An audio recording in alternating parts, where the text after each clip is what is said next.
Om Swastiastu, dokter dan teman-teman. Selamat pagi dokter dan teman-teman. Perkenalkan, saya Idewa Ayu Agung Ananda Safitri dengan NIM 2002612062. Saya merupakan dokter muda di Departemen Anestesiologi dan Terapi Intensif FK Unut RSUP Sanglah. Periode 4 Oktober 2021 sampai 14 November 2021. Pada kesempatan kali ini, saya akan menjelaskan mengenai perioperatif medicine atau perioperatif management.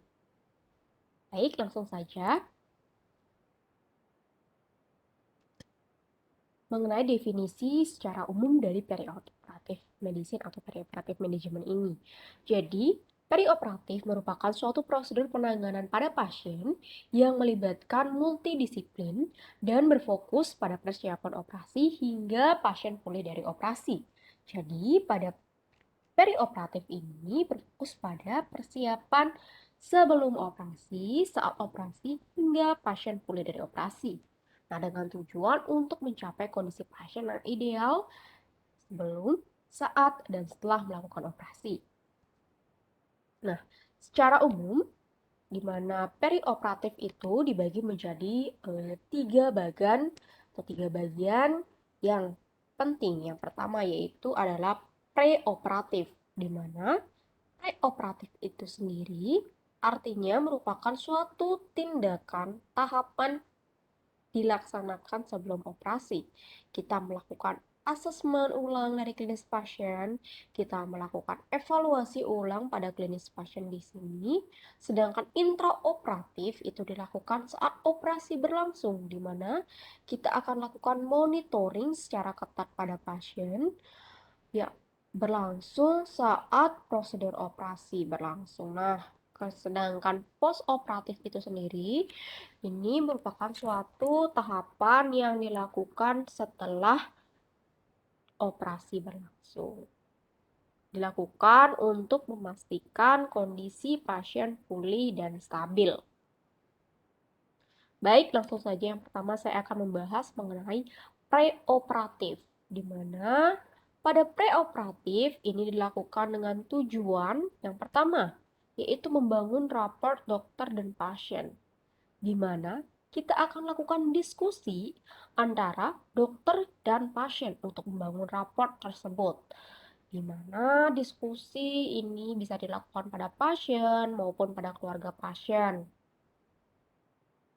Nah, kita akan menjelaskan mengenai prosedur anestesi, prosedur operasi. Nah, hal ini dengan tujuan adalah untuk mengurangi kecemasan, baik itu yang dialami oleh pasien maupun keluarga pasien. Nah, selanjutnya kita lakukan evaluasi kondisi fisik pasien. Evaluasi kondisi fisik pasien untuk menemukan apakah ada faktor penyulit, sekaligus kita mengidentifikasi faktor penyulit tersebut apabila ada. Nah, tujuannya adalah untuk menyiapkan kondisi fisik pasien apabila ditemukan adanya faktor penyulit. Kita bisa melakukan manajemen lebih awal sebelum dilakukan prosedur operasi kepada pasien. Nah, selanjutnya kita akan lakukan IC atau Informed Consent. Itu persetujuan yang dapat dilakukan baik pada pasien maupun keluarga pasien. Pada pasien dewasa yang kompeten, kita bisa melakukan Informed Consent pada mereka. Dan pada wali pasien atau keluarga pasien, biasanya kita lakukan pada pasien-pasien, anak-anak atau pasien yang tidak sadar. Nah, komponen persetujuan biasanya berisi dari teknik anestesi, baik anestesi, deskripsi prosedur anestesi, komplikasi yang mungkin terjadi setelah operasi. Kemudian kita lakukan evaluasi. Nah, evaluasi kondisi fisik pasien seperti yang sudah saya jelaskan tadi. Evaluasi ini biasanya dilakukan beberapa hari sebelum dilakukannya operasi. Nah, kemudian akan dilakukan evaluasi kembali 1 hari sebelum operasi. Kemudian akan dilakukan evaluasi ulang lagi pada pagi hari menjelang dikirim ke kamar operasi. Dan dilakukan evaluasi terakhir saat berada di instalasi bedah sentral untuk memastikan menentukan status asa, status fisik asa dari pasien yang akan saya bahas nanti di belakang mengenai status asa tersebut. Nah, Diagramnya adalah seperti itu. Jadi yang pertama kita mendapatkan terlebih dahulu raport dokter pasien dengan cara melakukan diskusi kepada pasien dan keluarga mengenai prosedur anestesi dan operasi untuk mengurangi kecemasan pada keluarga dan pasien. Selanjutnya, kita lakukan anamnesis. Nah, anamnesis ini penting kita lakukan. Yang pertama kita harus mengetahui identitas pasien, mulai itu dari nama, jenis kelamin, usia, dan alamat pasien. Kita dapat melakukan heteroanamnesis maupun aloanamnesis dengan cara menanyakan langsung kepada pasien. Kemudian kita dapat juga lakukan dengan cara mencocokkan pada rekam medis, apakah sudah sesuai atau tidak.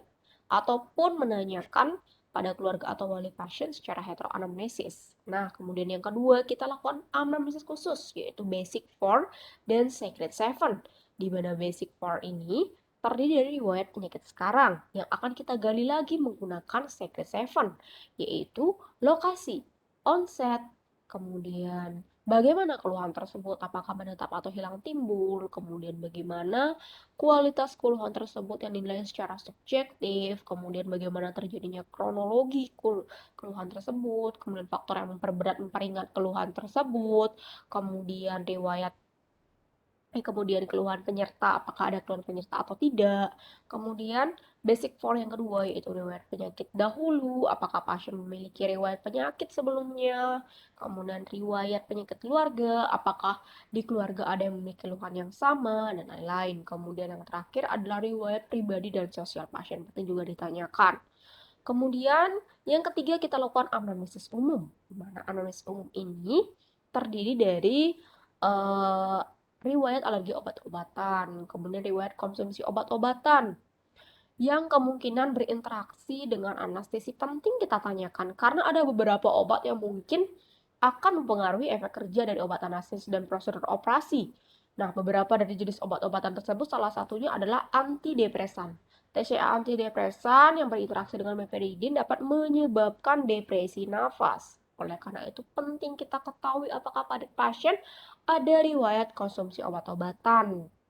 Penting juga kita ketahui riwayat konsumsi obat-obatan ini akan berpengaruh nanti baik itu pada pemeriksaan penunjang pada pasien. Kemudian kita tanyakan juga riwayat terhadap operasi atau pembedahan sebelumnya. Jika pasien ingat, kita tanyakan apa jenis anestesi yang pernah dilakukan, kemudian lokasi anestesinya, kemudian apakah ada komplikasi setelah dilakukannya operasi atau tidak. Kemudian tanyakan juga riwayat makan dan minum terakhir sangat penting dilakukan pada pasien. Kemudian kebiasaan minum alkohol dan merokok. Mengapa kedua hal ini penting? Nah, karena pada beberapa kasus merokok penting ditanyakan karena pada saat ekstubasi itu pada pasien-pasien perokok aktif itu terjadi persekresi sekret. Biasanya saat dilakukan ekstubasi akan kesulitan karena penumpukan sekret tersebut. Nah, kemudian pada pecandu alkohol atau pengguna alkohol kronis, kenapa hal ini sangat penting ditanyakan? Karena cenderung pada pasien-pasien dengan alkoholik kronis ini memiliki fungsi hepar yang menurun atau fungsi hepar yang buruk sehingga akan terjadi kemungkinan gangguan metabolisme hepar yang dapat meninggalkan efek pemanjangan dari efek sedasi karena penurunan fungsi dari hepar. Kemudian kita perlu tanyakan juga khusus pada pasien perempuan riwayat menstruasi dan hamil karena ada beberapa obat-obatan yang tidak boleh diberikan pada pasien hamil terutama trimester pertama. Nah, setelah itu ini ada anamnesis ampel. Anamnesis ampel ini biasanya dilakukan pada pasien-pasien yang akan menjalani prosedur operasi emergensi. Nah, ini sebenarnya sama, namun lebih singkat saja. Itu terdiri dari yang pertama alergi, yaitu apakah pada pasien terdapat alergi atau tidak, baik itu alergi obat-obatan atau alergi yang lain. Kemudian medication, yaitu riwayat konsumsi obat-obatan tertentu. Apakah pasien ada mengkonsumsi obat-obatan tertentu sebelumnya, kemudian past illness, riwayat penyakit, kemudian last meal, riwayat makan dan minum, apakah pasien sudah puasa atau belum, apakah makan dan minum yang terakhir yang dilakukan oleh pasien. Kemudian environment, bagaimana kondisi pasien sebelum masuk rumah sakit. Nah, Selanjutnya, kita lakukan evaluasi pasien, yaitu dengan cara melakukan pemeriksaan head to toe. Yang pertama, kita lakukan pemeriksaan tanda vital yang terdiri dari kesadaran, yaitu GCS, kemudian tekanan darah, pernafasan, nadi, suhu, nyeri, nyeri yang kita ukur nyeri saat diam dan nyeri saat bergerak. Kemudian Fenvis General, kita lakukan pengukuran tinggi, berat badan, IMT, dan lain-lain. Kemudian review sistem organ yang terdiri dari 6B, yaitu yang pertama yaitu brain. Brain kita periksa kesadaran dan kondisi sistem saraf pusat. Kemudian breath, kita periksa fungsi respirasi dan melakukan Fenvis torak. Kemudian blood, kita lakukan pemeriksaan kardiovaskuler, tensi, nadi, dan CRT. Kemudian bowel untuk mengetahui dari GI tract-nya kita lakukan fungsi abdomen, apakah ada distensi abdomen, bagaimana bising usus, dan lain-lain. Kemudian bladder, kita periksa bagaimana apakah ada gangguan urogenital atau tidak, bagaimana produksi urinnya, dan lain-lain. Kemudian body and skin, kita lihat ada kelainan di muskuloskeletal atau tidak. Nah, setelah itu kita lakukan pemeriksaan jalan nafas dengan teknik Lemon. Lemon yang pertama yaitu yang pertama, looks externally. Kita lihat indikator dari eksternal yang menjadi penyulit dalam intubasi, seperti bentuk wajah yang abnormal, leher pendek, gigi yang besar, dan patologi pada wajah atau leher. Nah, kemudian evaluate 332. Di sini meliputi yang pertama pada gambar A, yaitu mengukur jarak interincisor lebih dari 3 jari tangan atau sama dengan 3 jari tangan antara gigi atas dan bawah saat membuka mulut. Kemudian pada gambar B yang kedua, kita mengukur jarak hyoid mental harus lebih sama dengan 3 jari tangan dari ujung anterior mandibula ke tulang hyoid bagian anterior. Bagian anterior dari leher. Kemudian yang ketiga yang gambar C itu kita mengukur dari jarak hyoid tiroid. Nah, itu harus lebih atau sama dengan 2 jari antara tulang hyoid dengan tiroid. Nah, kemudian selanjutnya setelah itu kita periksa Malampati score. Jadi Malampati kita akan suruh pasien untuk membuka mulut selebar mungkin tapi tidak bersuara. Kemudian menjulurkan lidah, kemudian eh, kemudian kedua mata kita dan mata pasien sejajar. Nah, kita amati mulut pasien. Kita bagi menjadi 4 kelas, yaitu yang pertama, skor 1. Struktur yang dapat tervisualisasi adalah palatum mole, uvula, arcus faring. Nah, kelas 2, yang dapat kita visualisasi yaitu palatum mole, arcus faring, dan hanya sebagian uvula. Sedangkan kelas 3, itu terlihat palatum mole dan dasar uvula saja. Sedangkan kelas 4 itu pada kelas 4 palatumulus sudah tidak terlihat. Kemudian yaitu obstruction. Kita periksa seperti apakah adanya benda asing, abses atau tumor. Kita periksa mungkin adanya obstruksi pada pasien tersebut. Kemudian yang terakhir adalah max mobility. Kita suruh pasien untuk fleksi ekstensi. Kita lihat ada gangguan atau tidak saat pasien menggerakkan atau merapatkan dagunya ke dada dan seberapa jauh bisa mengarahkan kepalanya ke belakang. Seperti itu. Itu untuk pemeriksaan Lemon. Nah, selanjutnya lakukan pemeriksaan penunjang. Pemeriksaan penunjang ini dilakukan berdasarkan temuan yang dilakukan saat melakukan pemeriksaan fisik dan anamnesis. Tidak semua pemeriksaan penunjang dilakukan pada semua pasien. Pada beberapa kasus, pasien diindikasi melakukan pemeriksaan penunjang. Yang pertama yaitu darah lengkap. Pada pasien-pasien yang akan menjalani bedah mayor. Pada pasien usia 60 tahun lebih. Pada pasien dengan riwayat anemia. Kemudian fungsi ginjal, BUN, SC.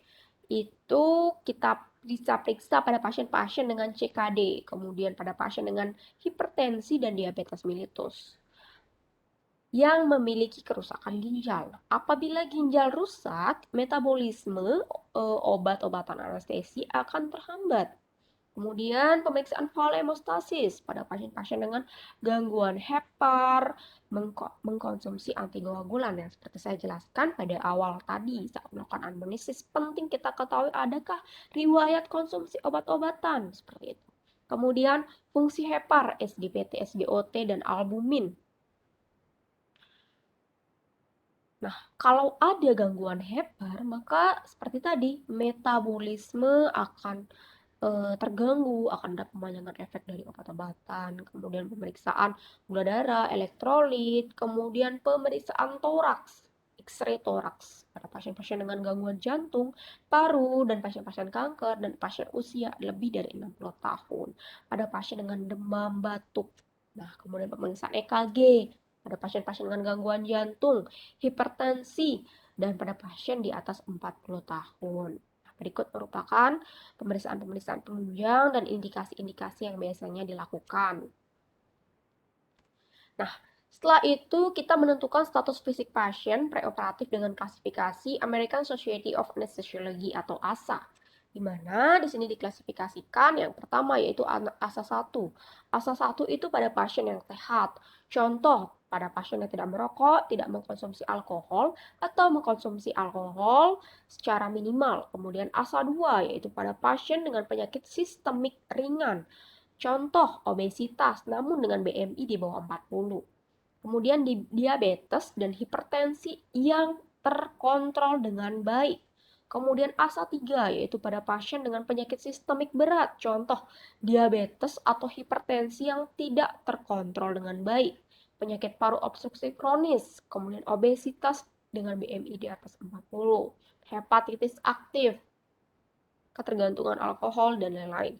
Kemudian ASA 4 pada pasien dengan penyakit sistemik berat dan mengancam nyawa. Contoh, infark miokard kurang dari 3 bulan. Kemudian iskemi jantung yang berlangsung atau disfungsi katup yang berat. Kemudian ASA 5 contoh pada pasien yang kemungkinan tidak selamat tanpa operasi. Contoh, ruptur abdomen atau aneurisma torakik, trauma masif, perdarahan intrakranial. Nah, kemudian ASA 6 yaitu pada pasien dengan MBO, mati batang otak yang organnya akan diambil untuk didonorkan. Nah, tambahan itu apabila kasus emergensi. Nah, contohnya ASA 2E. Nah, selanjutnya kita lakukan persiapan pasien preoperatif yang terdiri dari 3 tahapan, yaitu yang pertama, persiapan dilakukan di ruang perawatan, di mana persiapan ini yang pertama yaitu kita lakukan persiapan secara psikis pada pasien dan keluarga pasien. Diberi penjelasan mengenai rencana anestesi dan pembedahan sehingga diharapkan pasien dan keluarga bisa tenang. Nah, berikan obat sedatif apabila pasien cemas berlebihan, nanti kita akan berikan obat sedatif. Atau pada pasien pediatri yang tidak kooperatif dapat diberikan obat-obatan sedatif. Selain itu, kita lakukan juga persiapan secara fisik dengan misalnya menghentikan rokok dan alkohol minimal 2 minggu sebelum operasi dan tidak menggunakan aksesoris dan cat kuku, puasa makan dan minimal 8 jam sebelum operasi, dan menandatangani inform consent. Nah, kemudian persiapan di instalasi bedah sentral, yaitu dengan melakukan evaluasi ulang status pasien dan rekam medis, kemudian ganti pakaian operasi, melakukan premedikasi dan pemasangan info. Selanjutnya tentang premedikasi, di mana premedikasi ini merupakan suatu tindakan pemberian obat-obatan kepada pasien dengan tujuan untuk membantu pasien menjadi lebih tenang dan nyaman, memudahkan induksi anestesi, mengurangi sekresi kelenjar saliva dan bronkos, mengurangi dosis obat anestesi, mengurangi mual muntah pasca operasi, membuat amnesia, mengurangi isi cairan lambung dan meningkatkan pH asam lambung serta mengurangi refleks yang tidak diinginkan. Premedikasi dapat diberikan 1 atau lebih obat tergantung tujuan premedikasi tersebut. Nah, contohnya, apabila pasien cemas dapat diberikan obat sedatif yaitu midazolam atau diphenhydramin dengan dosis tersebut. Kemudian pasien yang menjalani prosedur invasif seperti misalnya blok regional atau pemasangan kateter vena sentral dapat kita berikan obat analgesik opioid itu jenis fentanyl untuk obat-obatan bebas dari rasa nyeri. Kemudian untuk mencegah mual muntah kita dapat berikan obat-obatan antiemetik contohnya ondansetron. Kemudian untuk profilaksis aspirasi dapat diberikan simetidin. Contohnya dapat diberikan simetidin, ranitidin maupun antacid. Nah, pemberian obat-obatan premedikasi apabila dilakukan secara intramuskular dapat dilakukan 30 sampai 45 menit sebelum induksi. Apabila diberikan secara intravaskular dilakukan 5 sampai 10 menit sebelum induksi. Nah, ini merupakan persiapan preoperatif, persiapan di ruang operasi, stati, meja operasi, dan instrumen lainnya, mesin anestesi, obat-obatan anestesi, defibrilator, monitor tanda vital, kartu catatan medis pasien yang perlu kita siapkan. Nah, selanjutnya adalah intraoperatif. Nah, jadi manajemen intraoperatif meliputi pembinaan anestesi. Jadi pemilihan anestesi itu apakah diberikan secara general atau umum atau general anestesi, apakah regional anestesi? Pemilihan jenis anestesi ini ditentukan oleh beberapa faktor, yaitu yang pertama usia, misalnya pada pasien bayi, pediatri, dewasa, lansia justru akan berbeda. Kemudian jenis kelamin dan status fisik asa. Kita juga perlu memperhatikan jenis operasi yang berlangsung berdasarkan prinsip 4SI, yaitu durasi, lokasi, kemudian posisi dan manipulasi. Selanjutnya, kita juga mempertimbangkan keterampilan monitor, kemudian status LS, dan permintaan khusus dari pasien. Nah, ini merupakan perbedaan dari anestesi general dan anestesi regional secara umum. Biasanya anestesi regional bisa berfokus pada ekstremitas. Keuntungannya mobilitasnya lebih cepat, namun syaratnya pasien harus kooperatif. Kemudian kalau pada anestesi umum ini atau general anestesi biasanya resiko alergi tinggi, kemudian VONV-nya tinggi, kemudian jenisnya ini bisa dari IV, FM, LMA, OTT.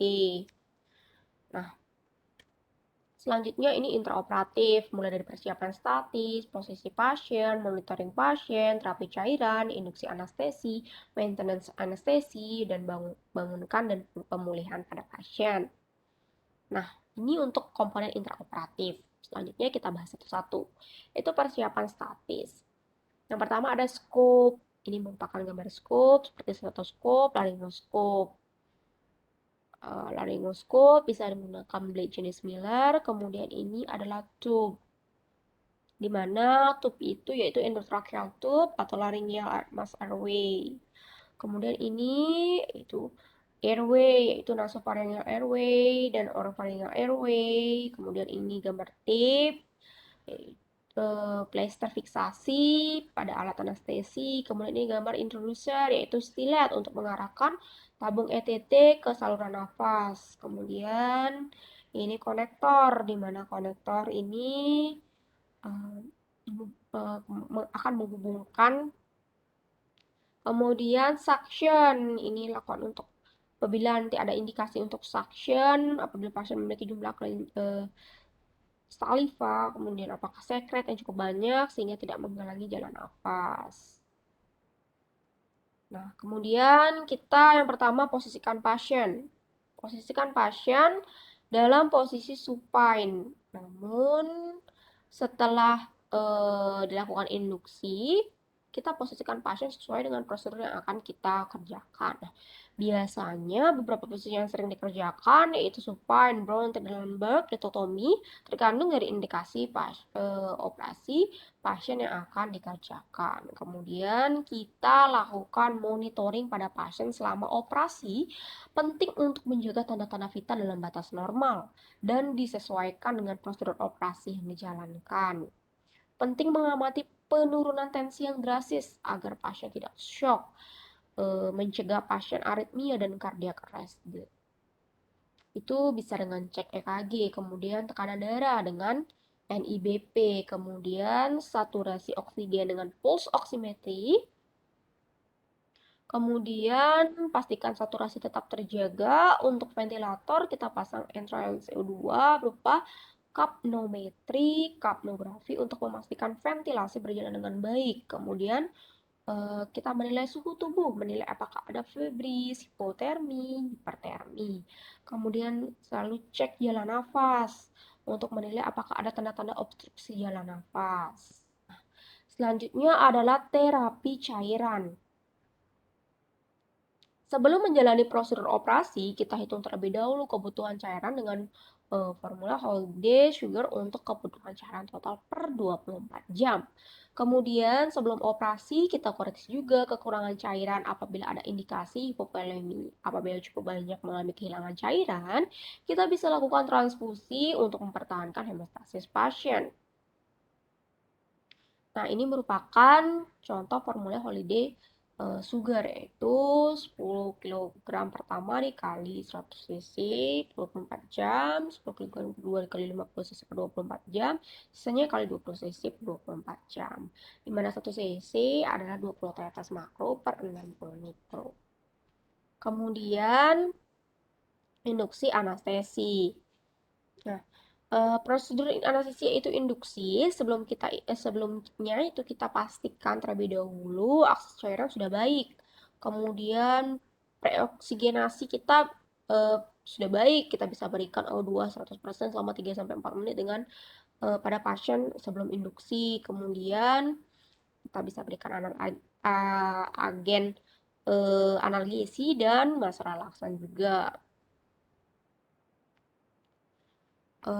Kemudian untuk general anesthesia IV itu biasanya onset cepat, kemudian agennya yang digunakan propofol.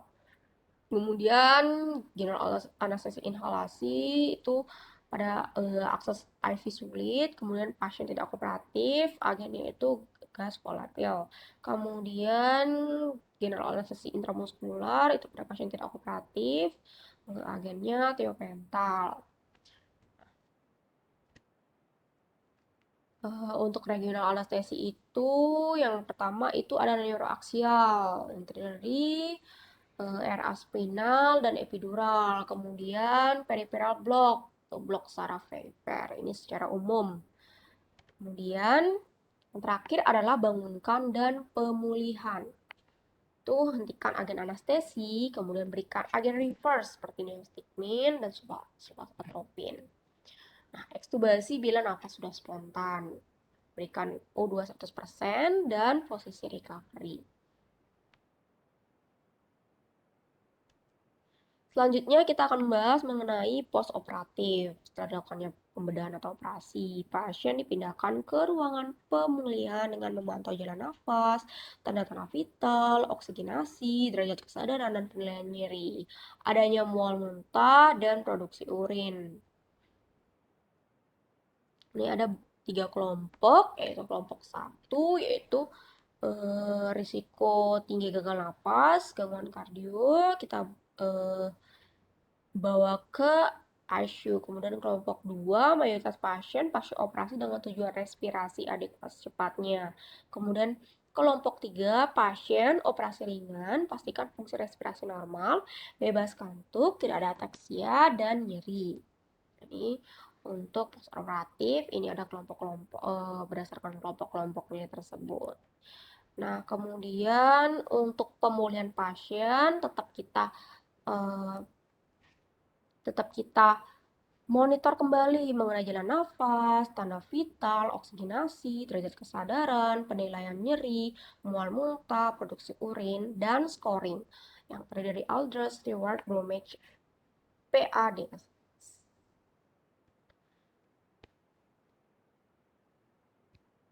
Nah, ini merupakan Aldrich score-nya. Kemudian ini ada Bromwich score. Baik, sekian mengenai presentasi perioperatif medicine. Terima kasih atas waktunya. Selamat pagi, dokter dan teman-teman. Om Santi Santi Santi Om.